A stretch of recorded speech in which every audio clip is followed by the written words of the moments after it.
ce week-end, on a eu un communiqué du Real Madrid assez offensif.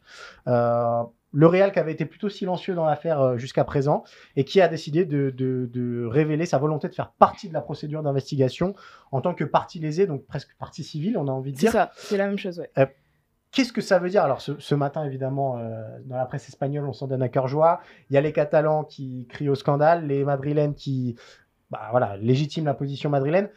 Cette prise de position-là, qu'est-ce que ça signifie pour cette affaire et pour le football espagnol? Mais ce qui est étonnant, c'est que tous les clubs, au moment où l'affaire est sortie en février, se sont positionnés, ont évidemment demandé à ce qu'il y ait des actions, à ce qu'eux-mêmes se constituent partie civile si jamais il y avait une ouverture d'enquête, ce qui est donc le cas.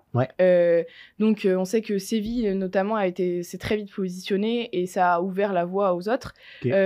On avait quand même l'absence de Valence, d'abord, qui a fini par rejoindre, et du Real Madrid. Jusque-là, le Real Madrid ne s'était pas du tout exprimé sur l'affaire, ce qui était un peu étrange, hein, on va dire, du côté de l'Espagne. En plus d'un éventuel... Oui, très très clairement, parce que les sanctions du Barça, même s'il y a peu de risques qu'au pénal, ils soient sanctionnés, et donc sanctionnés derrière sportivement, et que ça risque davantage quand même d'être...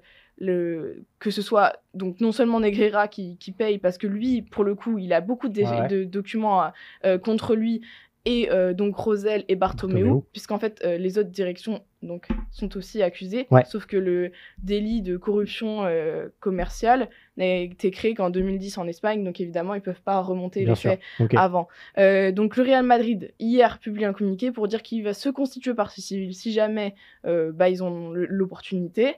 Il faut savoir que c'est un peu un petit choc du côté du Barça, surtout du côté de la direction barcelonaise en fait, parce que les liens entre le Real et le Barça sont vraiment très très bons du côté des dirigeants, notamment à cause ou grâce à la Super League, à ce projet-là, et aussi du fait qu'ils sont en bataille, entre guillemets, avec le président de la Ligue, Javier Tebas, parce que il impose un fair play financier qui leur convient pas trop, etc.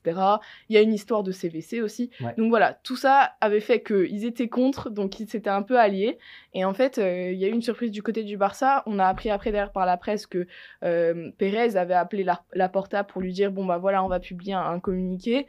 Du côté du Barça, on pense que le communiqué, il est surtout pour les supporters, surtout pour satisfaire un peu les supporters madrilènes. C'est un petit communiqué minimaliste. Exactement, parce que les supporters madrilènes n'étaient pas très contents qu'évidemment, à un moment où le Barça était à portée de tir, on ne fasse rien contre lui. Bon, alors après, à voir quelles sont les suites qui seront données à l'affaire, parce que si effectivement le Real amène des témoignages, etc., alors que pour l'instant, il faut savoir qu'il n'y a aucune preuve pour le coup pour l'instant contre le FC Barcelone. Donc c'est-à-dire il y a des suspicions, mais il n'y a pas de preuves. Donc comme d'habitude, le doute profite à l'accusé. Donc pour l'instant, le Barça n'a pas de problème, en tout cas, exactement. Ce sera plus les dirigeants qui auront des problèmes, je pense.